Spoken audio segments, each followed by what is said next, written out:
Well, good afternoon, everybody. Thank you for joining now our seventh weekly COVID-19 Business Roundtable. I believe I know everybody on the call, but for those of you that I have not met, my name is Colin Diaz, and I am the President and CEO of the Chamber. Joined with us today, and this call is the purpose to go over COVID-19 related items as it relates to our community, our region, and what can be best practices or even pain points that you may all have. Our Vice Mayor, who I heard earlier, Joran Eriksson, will be speaking shortly, as well as Elizabeth Garcia and Todd Tipton from the community or the Economic Development Department for the city. So let me, and if you guys can all mute yourselves, please, that would be quite helpful as you're coming on, and that way we don't have too much background noise.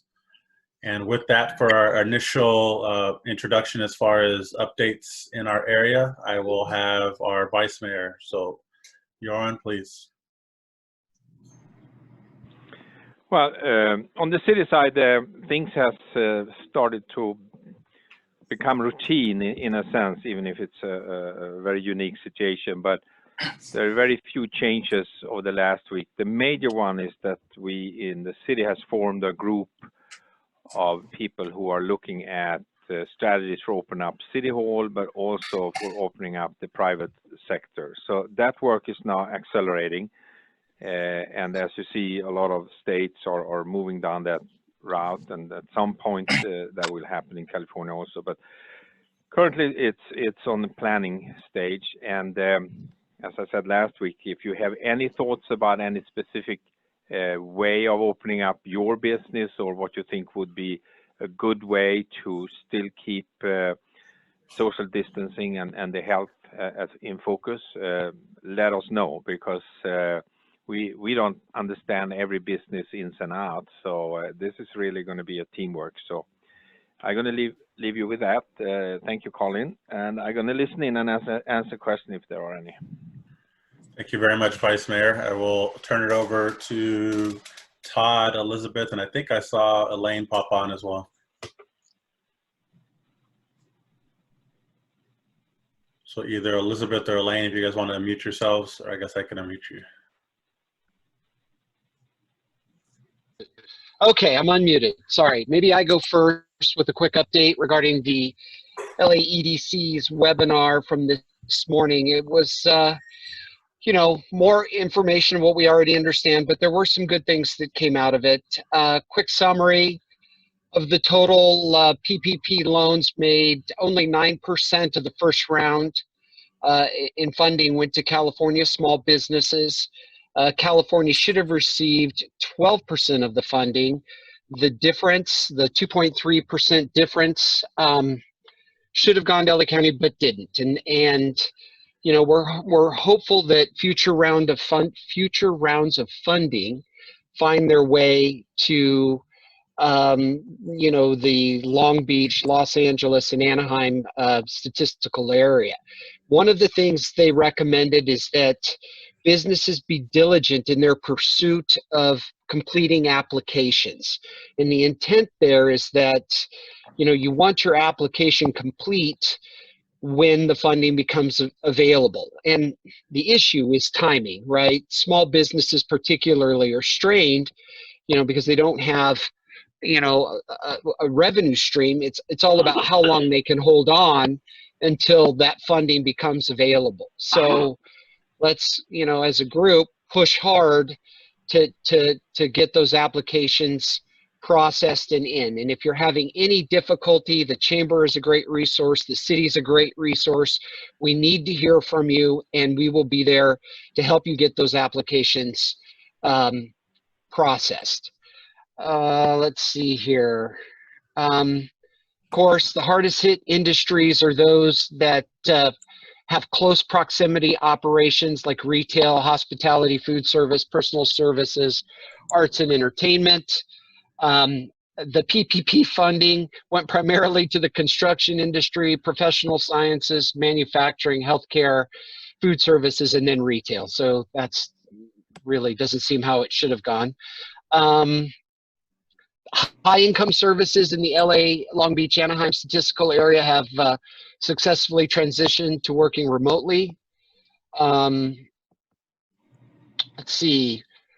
One thing that came out about the reopening was the need for restaurants to have additional outdoor dining area.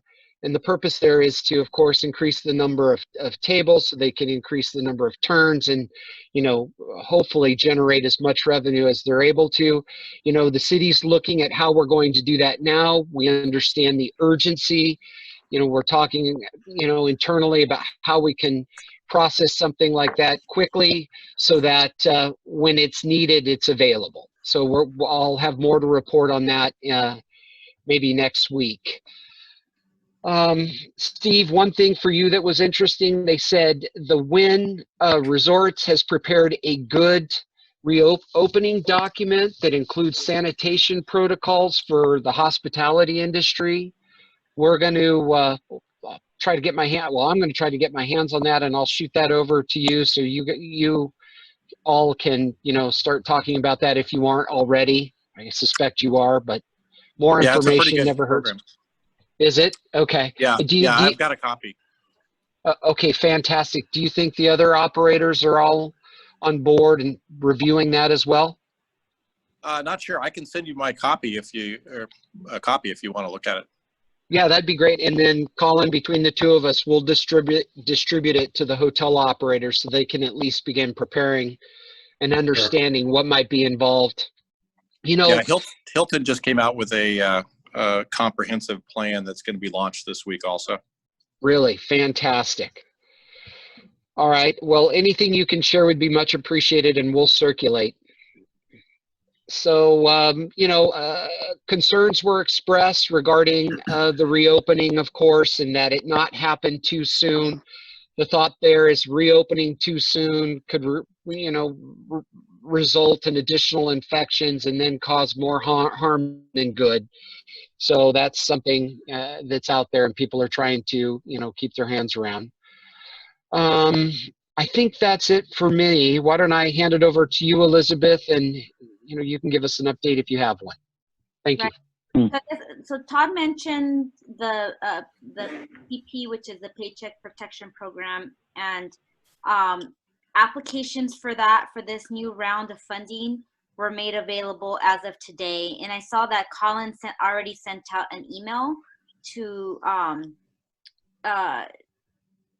regarding that as well. So we'll be sending out something as well, just so people are aware and we could get ahead of that, like Todd said. And if people don't, and the other piece of it, and I don't know, Colin, I don't know if you have information, the other piece of the funding for small businesses was the additional funding that would come through community banks and community development finance institutions. And I couldn't find anything about that funding. Colin, have you heard anything? I know that the amount that's been earmarked is $60 billion. I don't know how they're connecting with the community. I think that's going to happen probably through the first 3 or 4 days of this week. So the total amount, there's $300 billion that's going into PPP, $60 billion that's going into the local institutions, credit unions, earmarked towards. I know the emphasis though is going to be on disadvantaged or underrepresented communities initially. There's another $60 billion in the EIDL loan program, with additional $10 billion that's going to be towards the up to $10,000 grant. So that's for those that apply, whether you are approved or not. If it's received, you're supposed to receive up to $10,000 in a one-time grant, and that'll be based off of employee count. So it's $1,000 per employee, up to 10 employees. That you'll receive. If you happen to receive a loan on top of that, that'll be folded in, but that part won't be owed back, is what they're saying. And then $75 billion for hospitals, $25 billion for virus testing, which breaks down to $11 billion at the state, $1 billion for the CDC, $1.8 billion for the National Institute, $1 billion for testing the uninsured, $1 billion for the biomedical advanced research, 22 million for the FDA, and then additional 825 million for community health vendors. And then the last 11 billion is going to be for program administrators, which I don't think they had accounted for in the first batch of money. Colin? Yes. It's Andrew Lackman here. They also released updated guidance about necessity and what qualifies and that sort of thing as well. I mean, basically it was just that if you, that the need has to be demonstrated through, a lack of available other capital resources, which most businesses have based on the urgency of the situation. But after a couple of large restaurants were taking out $10 million loans and as they were publicly traded companies, they came out with that because publicly traded companies are assumed to be able to have alternative resources to raise capital in ways that small businesses don't. Right, and there's more of an actual mechanism that was put in place, because if you looked at the application initially, it said that it wasn't supposed to be for those, but there was nothing that actually caught that function, because it was about their speed of getting the money to businesses. So you're right about that. Go ahead, Elizabeth. Sorry. The last one that I know that there, we've gotten some emails regarding commercial property owners, and we have been in contact with LA County Department of Consumer and Business Affairs, and they can assist with inquiring for eligibility for other for foreclosure avoidance programs. Typically, this program under LA County is for residential property owners, but they have expanded it to commercial property owners to help mediate with banks, or also mediate with tenants as well. So I will put their phone number on the comment. I know that that's been a concern, and the accessibility for resources for property owners has been a concern as well. So I'll put that up there as well.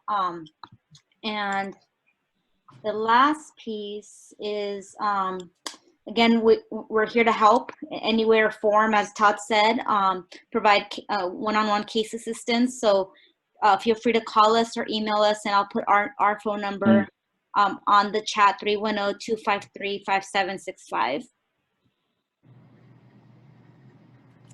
Thank you. From a chamber perspective, just wanted to add a few things. We had a webinar last Friday, the 24th, on branding during COVID-19. We are actually going to be hosting a webinar tomorrow from 2 to 3:30 that you can register for free on our website. But it's going to be the second round with Larry Johnson from SBDC to talk about the PPP and EIDL additional funding. I know some of you have attended the first one or have watched the replay that we had from it.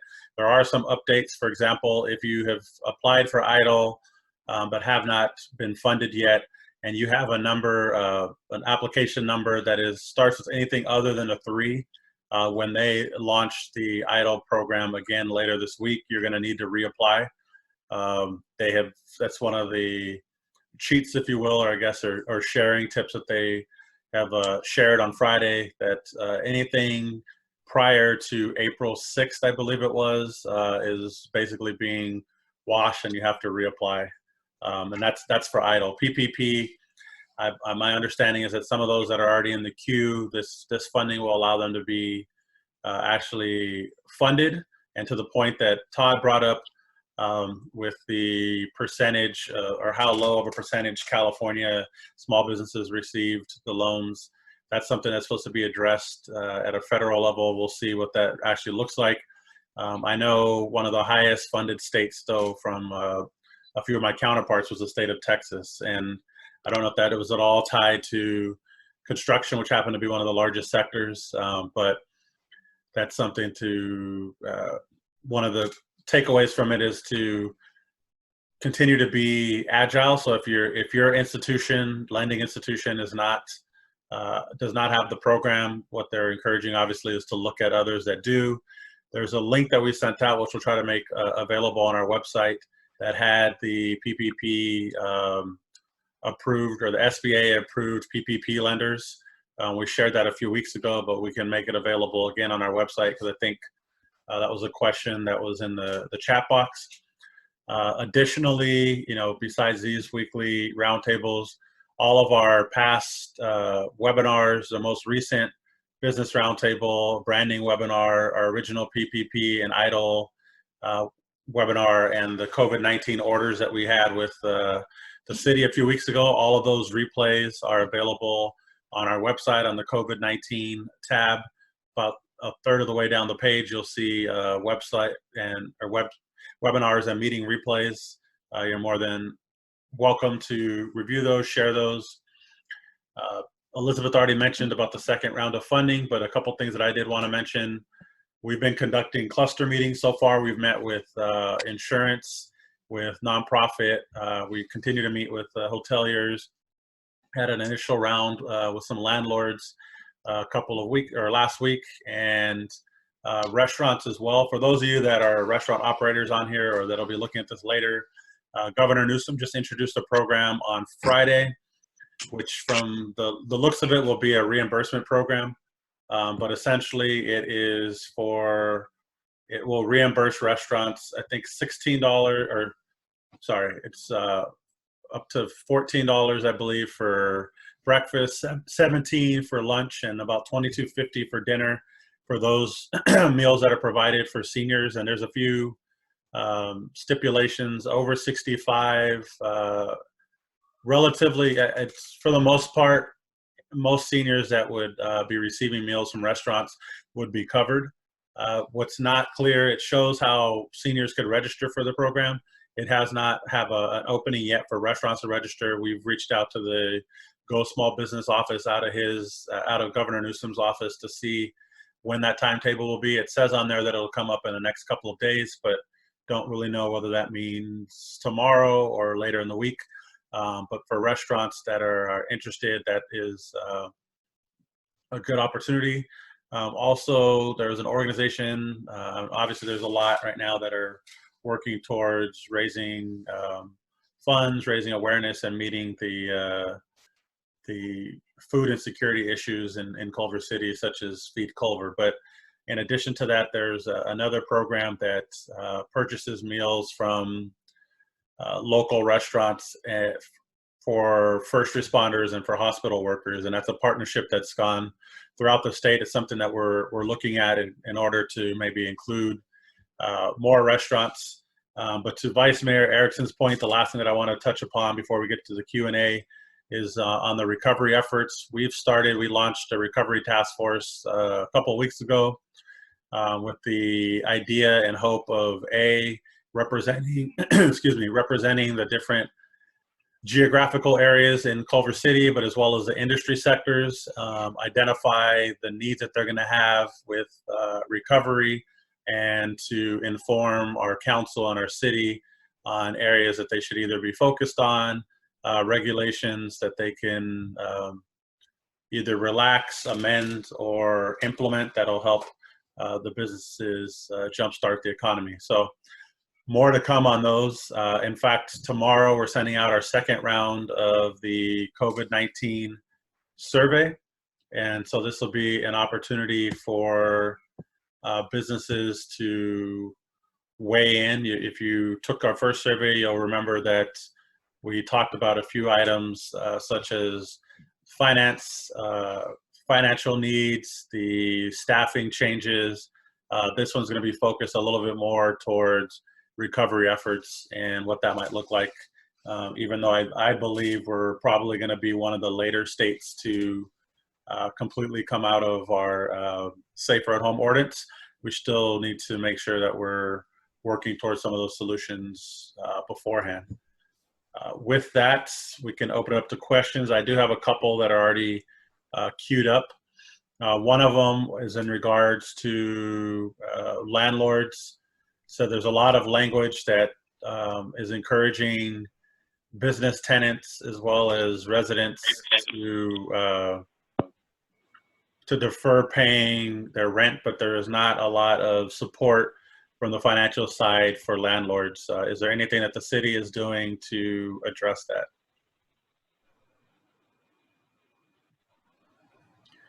And I'll leave that to Elizabeth or Todd or even our vice mayor if they'd like to answer. So right now for the, hold on just a second. Let me just pull something up.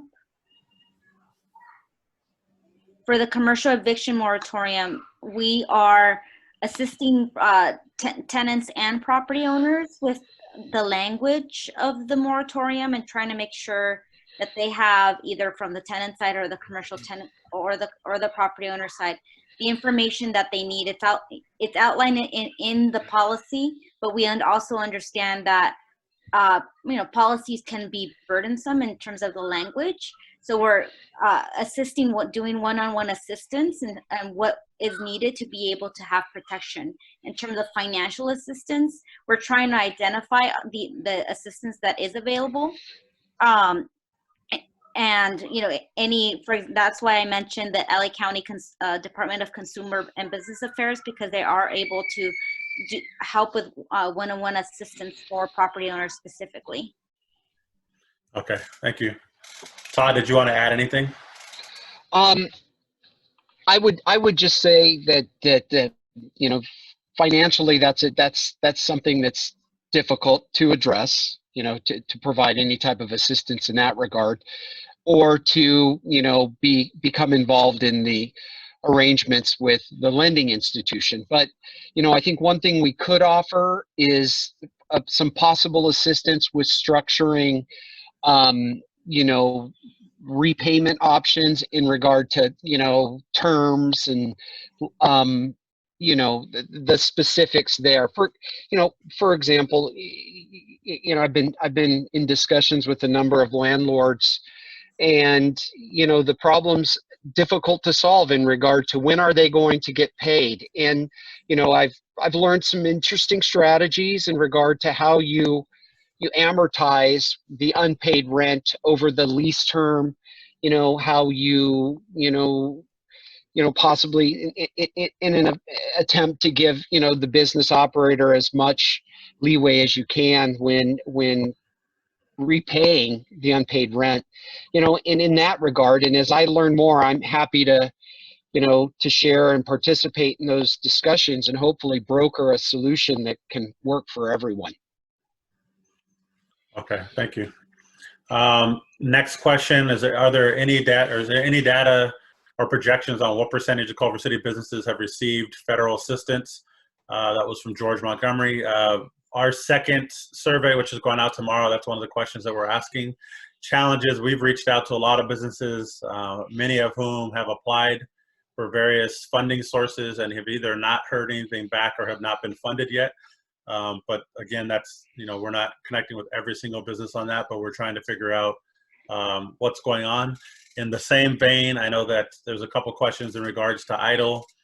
If your application number does start with the 3, there's nothing, you do not need to reapply, excuse me. What I've been told is that they will start to reach out to those numbers first as this additional round of funding gets put into the coffers, if you will. Will the moratorium be extended?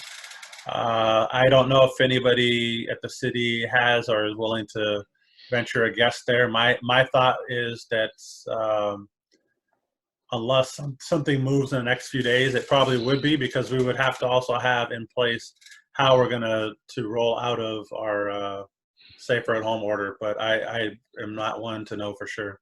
So Colin, I had heard today from both at the state and the county level that there will be some reopening criteria coming forward soon, like tomorrow or the following day. So, let's, pay attention to that and keep our eyes out. And, we're going to likely follow suit as a city and work to, implement whatever we can as quickly as we can. Colin, this is Jim Clark. I just saw a press release in which the 6 Bay Area counties have all extended their stay-at-home until the end of May. And since we're lagging behind the Bay Area, I'm probably assuming that LA County will probably do the same thing. Yeah, my gut assessment is that for a couple of reasons that we may be looking into the end of or into June for a couple. One of the reasons is if it's removed any sooner, we're moving into uncharted territory in terms of those that have students that are home from school at a time that they would not normally be home.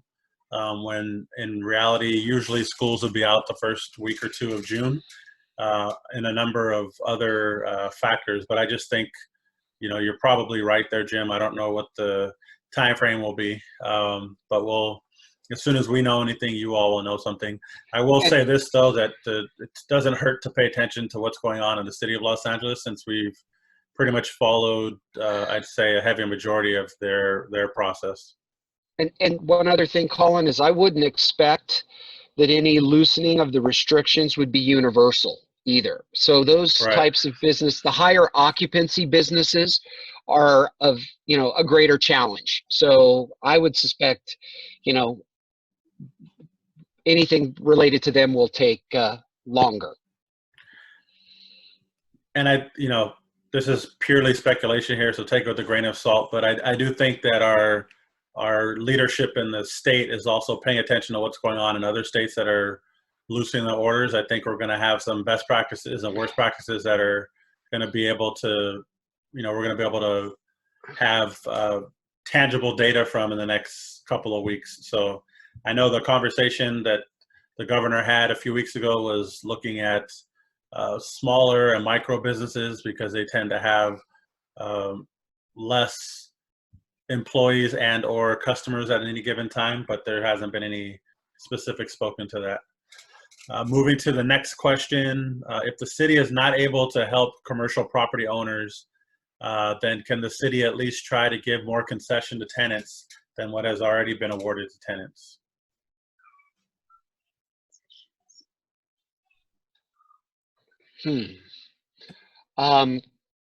Concessions to tenants. Right now the city's focused on implementing the moratorium on commercial evictions. And like we've talked about before, there are certain services that can be suspended when your business isn't operating, and that's full force in effect. And we're working to try to be as considerate as we can wherever we can, reducing parking rates, so on and so forth. So if there are ideas out there as to how we can further assist the business community, then we're all ears. We'd appreciate that input from the chamber, and we'll take it into consideration and push it up to the city council, if that's what's deemed necessary. And I'll add on to that, and then I'll let you go ahead, Keith. But to add on to that, for the last week and a half, I've been asking if anybody on this call or in our community has suggestions, and it could be, singular around your business, of what would help aid you. I'm not saying necessarily from a financial standpoint, but as far as our regulations or things that are in place, or maybe even relaxing some of the items that the city has in place that would assist you in jumpstarting or sustaining your recovery, please send those to me. I've been compiling a list, and our goal, and as you heard the Vice Mayor say, the city is at a point where they want to hear those things. And the more that we can share those, and the sooner, I think the better it'll be for our recovery process. Because there's going to be, I would hope everyone on here understands that regardless of when the orders are lifted and what order they are lifted in, we're not going back to the same as our businesses were before. There's going to be, changes and sacrifices that we're going to have to make in how we work with our employees, and also how we engage customers or clients. So go ahead. Keith, are you able to? Can you hear me? Yep. Okay, thank you, Colin. I just wanted to kind of restate the question, Colin. I'm not sure if I heard it correctly. When I asked about the question for Todd and for any of the city officials, Jorn and so forth, is the city has stipulated certain things, certain concessions that landlords need to give their tenants, which we understand why. However, can we maybe just leave it at that and not continue to give more concessions to the tenants? It was my question, really. Was it about, there's already a stipulated payback period, all of those things that landlords are kind of working on, trying to deal with. But what we see from LA and LA County is that they just keep giving more, longer payback period, making it more, giving more concessions to tenants. And at this point, look, before we maybe give more concessions to tenants, let's try to help out some of the property owners, because this is where I think we're going to run into some serious problems. So that's my position. I think most of the property owners that I know, including myself, we want to help our tenants. It's a relationship that we want to see continue and flourish. But right. if we're told that we cannot, that the tenant does not have to pay rent, or that you're encouraging them to not pay rent because for whatever reason, we're expecting them to give it their best, their best try. And so this takes us out of the ability to work with our tenants, just puts it all in their hands. And we'd like to maybe have an opportunity to at least work with our tenants. So one thing before Todd weighs in that I meant to mention, tonight's council meeting, one of the discussion items is going to be on kind of post COVID-19, what the moratorium is, as well as the, on eviction and payment will look like, because that's one of the few areas where the city of Culver City right now is not 100% aligned with Los Angeles. So, I mean, not to tell you to repeat what you just said and write it in an email, but I would strongly encourage you to do that and others that are of interest within the next hour, so that it can be shared with council tonight, because they're going to be making a decision on what to do moving forward. Thank you. And the deadline for that, for the council meeting to 4 p.m. So you probably want to in the next half an hour or so. Great, thank you. Question from online or written in: is the city or chamber pursuing any policy making or lobbying efforts to influence stimulus for commercial property owners? It seems like property rents are a major pinch point, and the curve we need to flatten now will be insolvency. So I will let anybody from the city weigh in on that. I can tell you we've advocated for it, from the chamber perspective, but because we're not, the funding sources aren't local per se, it's a little bit difficult from our end, but we've definitely voiced that concern. And I know that the state, we've talked with our assembly and senate and others that are heads of the state and assembly up in Sacramento, but obviously nothing has changed yet in terms of that. Colin, I'll just add that I know Shelley Wolfberg and Mayor Sally Wells have been working with the League of California Cities to lobby on that behalf. Thank you. Okay, any other questions? I see that we don't have any other ones in the queue. I just have a comment real quick, if that's okay. Sure. Yeah, I do think that rents are probably the biggest problem. I have a business, and all of our revenue is pretty much gone. And, there is something, I don't know if you guys are familiar with Matt Rognley. He was an economics PhD guy who wrote a paper, and he talked about the inelasticity of substitution of housing. And long story short, the biggest divide between wealth inequality right now is basically housing. That the reason why the rich are getting richer and the poor are getting poorer is almost solely dedicated to housing and how we've been in this environment. And so I just wanted to kind of put that out there. I know a lot of businesses paying, upwards of $20,000 a month in rent, and that's a lot for rent. And if this business was in Chino, California, or somewhere else, that rent would be drastically different. And so, yeah, rent's going to be the big thing that's going to hurt a lot of businesses who were basically all their revenue's gone.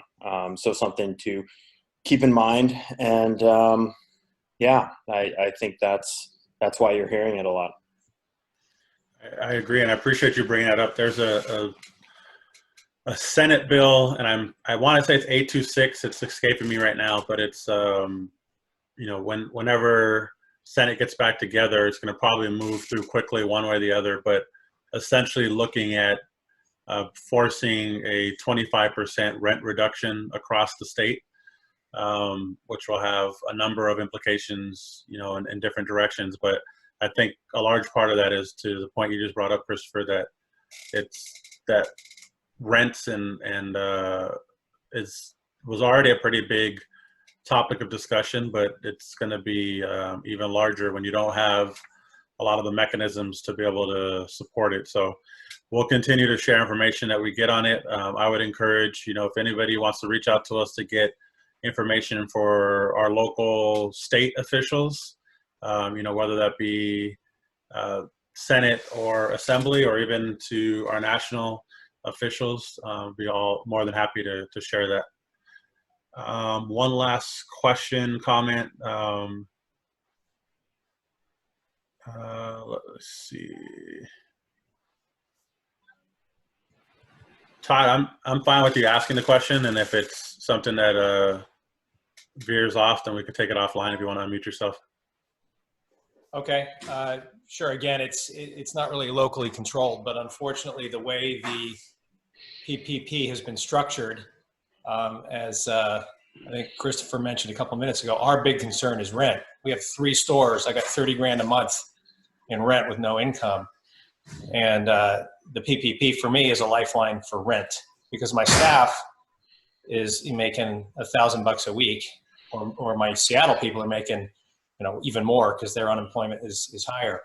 And the $600 has no bearing on how many hours someone worked. So if someone, worked a 25-hour schedule, they're getting upwards of $35-40 an hour to sit at home. And when spas are going out and saying, hey, we're going to put you back on the PPP, they're getting huge pushback. And it puts us in a really bad position, because the rules are very strict. 75% has to be payroll. The head count has to match by June 30th. And we're sitting at home. It's a really crappy situation. So there are a couple things on that, and you're not going to love the answer, but the first part is that is you're not in the minority with that opinion, but that the state level they know, but even at the federal level, we had a call with Congresswoman Bass's office about trying to address that, and it's been part of the conversation. It didn't get squeezed through as a change for this additional round of funding. I think it's very, very likely, depending on how slow other states are to come out of this safer at home order, that there'll be a 3rd round or additional infusion. And that's one of the big items that's on there, because people are realizing that they're somewhat pigeonholed. I mean, it was initially formed to help with employment, but if you look at it statistically, if someone can make over 65% by not working, and in these cases, a lot are making possibly even over 100%, it's going to be difficult to bring them back work-wise. So I understand that.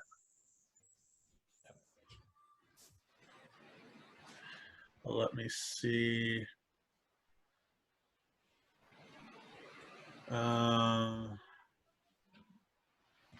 So another question, please advise if the chamber will be advocating for rents due to landlords in Culver City and allowing as much time as possible for small businesses to repay. It sounds like the response to Keith was that advocating would be on landlord's request to not spread the time frame out for repayment. No, my request was that, ultimately the decision that's going to be made by council and through the city. What I would like to see, because we represent both landlords in a lot of cases and business owners in most cases, and this is purely from the commercial side. And when there are scenarios that the two are trying to work together, we want to be able to foster that. And I think there's a lot of ambiguity in the language right now that if there wasn't, there wouldn't be so many questions. And I think that the decision that's going to be made in a few hours is going to be impactful and possibly detrimental for the foreseeable future if the collective voices aren't heard. So I don't ultimately, to the point that Keith made, the majority of landlords in the city want to see their buildings filled, because that's how they make money. And if they're thinking about it, there's obviously a challenge for businesses that are not able to transact and do business. So ultimately, that was more of where my position was. It wasn't necessarily advocating for landlords not to request the spread of the time frame. It's more so to have the conversation about that, because I think there have been a few that I've talked to that have had their conversation with their tenants and vice versa, and they're neither one of them is thrilled that they're in the situation, but they're at a kind of a happy medium, if you will. Next question, businesses who missed the roundtable. Oh, so Sandrine, for those that are not able to join us, it'll be on our website probably by the end of the day. If you go to the COVID-19 resources tab, there's videos of our past webinars, and then additionally we'll be sending out an e-blast later in the week that'll be titled ICYMI, so in case you missed it, and it'll have the details. Any other questions, comments, thoughts? So my last two, I guess last three quick statements. One, I mentioned the council meeting tonight. If you're available, please attend online. It's also supposed to be the mayoral rotation. So I would imagine that our vice mayor will soon become mayor here tonight. And I mentioned that they'll be discussing the what to do moving forward in terms of the residential and commercial property moratoriums. And tomorrow, again, from 2 to 3:30, we'll have our webinar on part 2. So every question you can think of asking for EIDL and PPP, I'm just knowledgeable enough to be dangerous. But the gentleman that'll be partnering with us from the SBDC, this is all he does and spends when he's not doing these webinars. He's working with the folks at the SBA to get clarity and language on that. So I'd encourage you to attend that. And then a couple other upcoming events, not this Wednesday, but next Wednesday, May 6th, we will be hosting a Women in Business speaker series.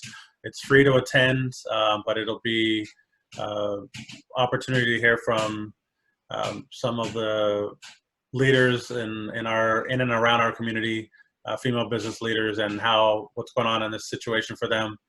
And I think that will be it. We'll be doing a kind of a health-focused event, getting fit with our balance with the chamber, with a few of our fitness-based entities. So stay tuned for that. Thank you all for joining us, and hopefully you all have. And hopefully you guys found it to be informative. Again, it'll be on our website a little bit later. So thank you all and have a good day.